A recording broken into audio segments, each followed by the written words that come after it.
নমস্কার, কিচিমিচি কিচেনে আপনাদের সবাইকে স্বাগত।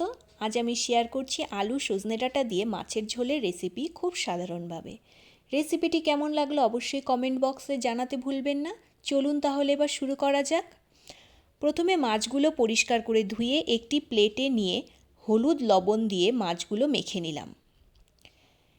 এবার গ্যাসে একটি কড়াই বসিয়ে কিছুটা পরিমাণ সর্ষের তেল দিয়ে দিলাম। তেল গরম হয়ে গেলে একে একে মেখে রাখা মাছগুলো দিয়ে দুপাশ উল্টে পাল্টে লাল লাল করে ভেজে একটি প্লেটে তুলে নিলাম। এবার ওই তেলের মধ্যেই জিরে, শুকনো লঙ্কা, তেজপাতা ফোড়ন দিয়ে দিলাম। ফোড়ন নাড়াচাড়া করে সুন্দর গন্ধ বেরোলে আগে থেকে কেটে রাখা আলু দিয়ে তেলের সাথে মিশিয়ে নিলাম। লবণ হলুদ দিয়ে নাড়াচাড়া করে আলুগুলো ভেজে নিলাম।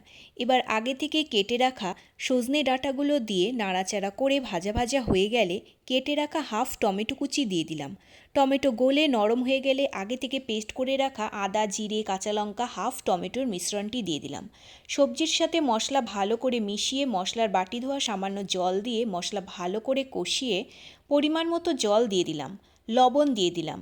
ঝোল ফুটে উঠলে ভেজে রাখা মাছগুলো দিয়ে দিলাম।